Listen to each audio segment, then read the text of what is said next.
మన చుట్టూ జరిగే ప్రతి సంఘటన వెనక ఒక కథ అనేది ఉంటుందన్నమాట. ప్రతి కథ వెనక ఒక నిజం ఉంటుంది. ఆ నిజాన్ని డీకోడ్ చేయడానికి వెల్కమ్. నేను మీ రమేష్, ఇది రమేష్ డీకోడ్. ఒక గది, దాని తలుపు వందల ఏళ్లుగా ఎవరూ పూర్తిగా తెరవలేదు. ప్రపంచంలోనే అత్యంత సంపన్నమైన ఆలయాల్లో ఇది కూడా ఒకటనమాట. లోపల లక్షల కోట్ల బంగారం ఉందని అందరికీ తెలుసు. కానీ ఆ ఒక్క గది, వాల్ట్ బి, ఎందుకు ఎప్పటికీ మూసే ఉంది? అది నిజంగా శాపమా, లేదంటే చట్టపరమైన సమస్య, లేదా మనకి చెప్పని ఇంకేదైనా సీక్రెట్ అనేది ఉందా? సోషల్ మీడియాలో ఎన్నో కథలు వినిపిస్తాయి. తలుపు తెరిస్తే సునామీ వస్తుందంటారు, పాములు కాపలాకు వస్తున్నాయనేసి కూడా అంటారనమాట. కానీ ఈరోజు మనం కథలు కాదు, ఆధారాలు, చరిత్ర, సుప్రీంకోర్టు పత్రాలు మరియు సిఏజీ నివేదికలు ఏం చెబుతున్నాయో చూద్దాం. చివరిలో మీ అభిప్రాయం పూర్తిగా మారిపోయే ఒక మైండ్ బ్లోయింగ్ ఫ్యాక్ట్ కూడా చెప్పబోతున్నాను అనమాట. కాబట్టి వీడియోని ఎక్కడ స్కిప్ చేయకుండా చివరి వరకు చూడండి. చివరి వరకు చూస్తే మీకే ఒక క్లారిటీ అనేది వచ్చేస్తుంది. ముందుగా ఈ ఛానల్ని సబ్స్క్రైబ్ చేసుకోకపోతే వెంటనే సబ్స్క్రైబ్ చేసి బెల్ ఐకాన్ని ఆన్ చేసుకోండి. Let's decode the mystery of vault B. చాలామందికి ఉన్న మొదటి అనుమానం ఏంటంటే, ఒక పురాతన హిందూ దేవాలయంలోని గదులకు వాల్ట్ ఏ, వాల్ట్ బి అని ఇంగ్లీష్ పేర్లు ఎలా వచ్చాయి? పాతకాలంలో రాజులు ఇలా పేర్లు పెట్టరు కదా అని మీకు డౌట్ ఉంటుందన్నమాట. నిజానికి స్థానిక భాషలో అంటే మలయాళంలో వీటిని కల్లరా అంటారనమాట. కల్లరా అంటే నేలమాలిగ లేదంటే ఒక స్ట్రాంగ్ రూమ్ అన్నమాట. ఈ ఆలయంలో మొత్తం 6 ప్రధాన నేలమాలిగలు అనేవి ఉన్నాయి. సుప్రీంకోర్టు ఇన్వెంటరీ అంటే లెక్కింపు అనేది ప్రారంభించినప్పుడు వాటిని సులభంగా గుర్తించడానికి ABCDEF అని పేర్లు పెట్టారు. తర్వాత G&H అనే మరో 2 గదులు కూడా ఉన్నాయని తెలిసింది. అసలు ఈ వివాదం ఎలా మొదలైంది? 2009కి ముందు ఈ గుడి ట్రావెన్కోర్ రాజవంశం ఆధీనంలో అనేది ఉండేది.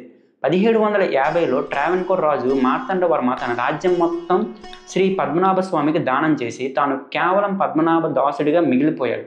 అప్పటి నుండి ఆస్తులన్నీ కూడా దేవుడివే. కానీ 2009లో టిపి సుందర్రాజన్ అనే ఒక మాజీ IPS ఆఫీసర్ కేరళ హైకోర్టులో ఒక పిల్లు వేశారు. ఆలయ సంపదనకు సరైన రక్షణ లేదని, దానిని ప్రభుత్వ ఆధీనంలోకి తీసుకోవాలని అందులో కోరారు. ఈ కేసు హైకోర్టు నుండి సుప్రీంకోర్టుకు కూడా వెళ్ళింది. 2011లో సుప్రీంకోర్టు ఒక సంచలన తీర్పు ఇచ్చింది. ఆలయంలో ఏముందో లెక్కించండి అని. సుప్రీంకోర్టు ఆదేశాలతో ఒక 7 సభ్యుల కమిటీ అనేది ఫామ్ అయింది. వారు ఒక్కొక్క గదిని తెరవడం మొదలుపెట్టారనమాట. వాల్ట్ CDEFలో సాధారణంగా ఆలయ ఉత్సవాలకు వాడే వస్తువులే దొరికాయి. కానీ ఎప్పుడైతే వారు వాల్ట్ ఏ అంటే కల్లర ఏని తెరిచారో ప్రపంచం మొత్తం షాక్ అయింది. లోపల పవర్ లేదు. కానీ ఆ చీకటి గదిలోకి టార్చ్ లైట్ వేసి చూసిన ఆ అధికారులు మాటలు రాలేదన్నమాట. అందులో ఏమున్నాయో తెలుసా? 3 అడుగుల ఎత్తు ఉన్న స్వచ్ఛమైన బంగారు మహావిష్ణువు విగ్రహం అనేది ఉంది. 18 అడుగుల పొడవు ఉన్న ఒక భారీ బంగారు గొలుసు కూడా ఉంది. కేజీల కొద్ది వజ్రాలు, కెంపులు, పచ్చలు నింపిన గోనె సంచులు, రోమన్ సామ్రాజ్యం నాటి, నెపోలియన్ కాలం నాటి పురాతన బంగారు నాణ్యాలు కూడా అందులో దొరికాయి. అంచనా ప్రకారం కేవలం వాల్ట్ ఏలో దొరికిన సంపద విలువ సుమారు 1,00,000 కోట్ల రూపాయలకు పైనే. ఇది కేవలం ఆ లోహాల బరువు ఆధారంగా వేసిన అంచనా అన్నమాట. వాటికి ఉన్న చారిత్రక ప్రాముఖ్యత అంటే యాంటిక్ వాల్యూ కూడా కలుపుకుంటే ఈ వాల్యూ 5 లేదా 10 లక్షల కోట్లు కూడా దాటి ఉండొచ్చు. ప్రపంచంలో ఏ ఆలయంలోనూ ఎంత సంపద ఒక చోట దొరకలేదన్నమాట. వాల్ట్ ఏలోనే ఇంత సంపద ఉంటే ఇక అందరి దృష్టి వాల్ట్ బి మీద పడింది. ఎందుకంటే వాల్ట్ ఏ కంటే వాల్ట్ బి చాలా పెద్దది. కానీ ఇక్కడే మొదలయ్యే అసలు కథలు. సుప్రీంకోర్టు కమిటీ వాల్ట్ బిని తెరవడానికి ప్రయత్నించినప్పుడు ట్రావెన్కోర్ రాజవంశం దాన్ని తీవ్రంగా వ్యతిరేకించింది. ఆ తలుపు తెరిస్తే దేవుని ఆగ్రహానికి గురి కావాల్సి వస్తుందని హెచ్చరించారనమాట. దీనికి సంబంధించిన 3 అపోహలు కూడా ఉన్నాయి. అందులో మొదటిది ఏంటి అంటే నాగబంధం. సోషల్ మీడియాలో మీరు చాలాసార్లు విని ఉంటారు, అనంత పద్మనాభ స్వామి ఆలయంలోని వాల్ట్ బికి నాగబంధనం వేశారు అనేసి. అంటే మంత్రశక్తులతో ఆ తలుపులను లాక్ చేశారని. గరుడ మంత్రం తెలిసిన గొప్ప సాధువులు మాత్రమే దాన్ని తెరవగలరని అంటారు. బలవంతంగా తెరిస్తే నాగుపాములు కాటేస్తాయనే ప్రచారం కూడా జరిగింది. ఇంకా అపోహ 2 వచ్చేసరికి సముద్రపు హోరు. ఆ తలుపు దగ్గర చెవి పెట్టి వింటే లోపల సముద్రపు అలల శబ్దం వినిపిస్తుందని, తలుపు తెరిస్తే కేరళ మొత్తం నీటి మునిగిపోతుందని ఒక కథ కూడా ప్రాచుర్యంలో ఉంది. ఇంకా అపోహ 3 వచ్చేసరికి 1931 నాటి సంఘటన. ఎమిలీ గిల్క్రిస్ట్ హచ్ అనే ఒక రచయిత్రి తన పుస్తకంలో ఒక విషయం రాసింది. 1931లో ఈ గదిని తెరవడానికి ప్రయత్నించినప్పుడు లోపల భారీ సంఖ్యలో నాగుపాములు వారిని వెంబడించాయని, ప్రాణభయంతో వారు పారిపోయారని రాసుకొచ్చింది. వీటికి తోడు కేసు వేసిన టిపి సుందర్రాజన్ వాల్ట్ ఏ తెరిచిన కొన్ని వారాలకే అకస్మాత్తుగా మరణించడం ఈ శాపం కథలకు మరింత బలాన్ని ఇచ్చింది. ఇప్పుడు మనం లాజిక్ మాట్లాడుకుందాం, ఆధారాలు కూడా మాట్లాడుకుందాం. నిజంగా వాల్ట్ బిని ఎవరూ తెరవలేదా? ఇదంతా అబద్ధమా?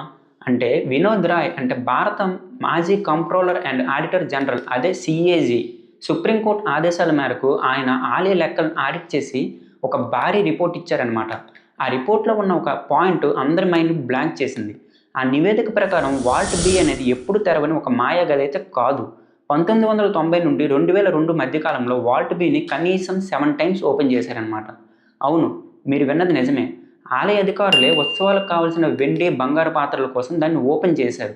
అప్పుడు ఎలాంటి పాములు రాలేదు, ఎలాంటి సునామీ రాలేదు. మరి ఎందుకు ఇప్పుడు తెరవలేమని అంటున్నారంటే ఇక్కడే ఉంది అసలైన ట్విస్ట్. వాల్ట్ బి అంటే కేవలం ఒకే ఒక గది కాదు. దానికి ఒక పద్ధతి, ఒక స్ట్రక్చర్ అనేది ఉంది. బయట ఒక ఇనుప గ్రిల్ అనేది డోర్ అనేది ఉంది. అది తెరిస్తే ఒక చిన్న గది అంటే యాంటీ రూమ్ అనేది వస్తుందన్నమాట. దాని తర్వాత ఒక బలమైన చెక్క తలుపు ఉంటుంది. అది కూడా తెరిస్తే చివరగా ఒక బలమైన, దృఢమైన ఇనుప తలుపు అనేది ఇన్నర్ వాల్ట్ అనేది వస్తుంది. 1990 నుండి 2002 మధ్యలో తెరిచింది కూడా బయట ఉన్న గదులను అంటే యాంటీ రూమ్‌నే ఓపెన్ చేశారు.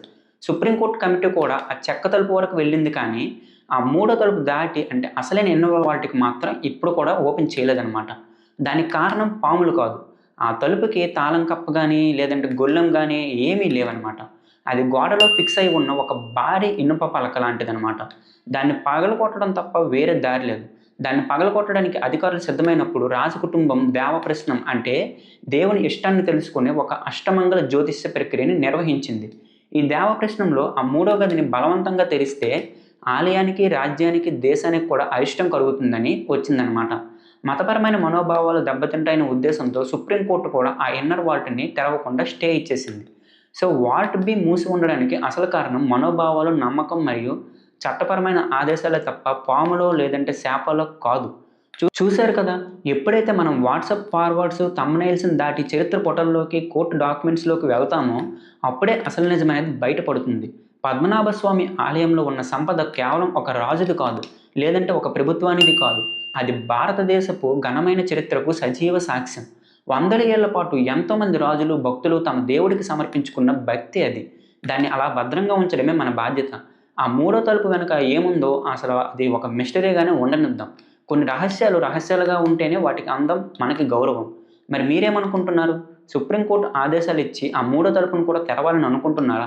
లేదంటే దేవుని సంపదను అలా వదిలేయడమే కరెక్ట్ అని భావిస్తున్నారా? మీ అభిప్రాయాన్ని ఖచ్చితంగా కామెంట్స్‌లో చెప్పండి. ఈ డీకోడింగ్ మీకు నచ్చినట్లుంటే ఈ వీడియోని వెంటనే ఒక లైక్ చేయండి. అది నాకు ఎంతో బూస్ట్ ఇస్తుంది. మీ ఫ్రెండ్స్ అండ్ ఫ్యామిలీ గ్రూప్స్‌లో ఈ వీడియోని షేర్ చేసి ఈ ఫ్యాక్ట్స్ అందరికీ తెలిసేలా తెలియజేయండి. ఇలాంటి మరెన్నో ఆసక్తికరమైన రహస్యాలను ఆధారాలతో సహా డీకోడ్ చేయడానికి మన ఛానల్ రమేష్ డీకోడ్‌ని సబ్స్క్రైబ్ చేసుకోండి. పక్కనే ఉన్న బెల్ ఐకాన్ నొక్కి ఆల్‌ని సెలెక్ట్ చేయడం మాత్రం మర్చిపోకండి. మరో ఇంట్రెస్టింగ్ మిస్టరీతో మీ ముందుకు వస్తాను. అప్పటి వరకు చూస్తూనే ఉండండి. ఇది రమేష్ డీకోడ్. జై హింద్.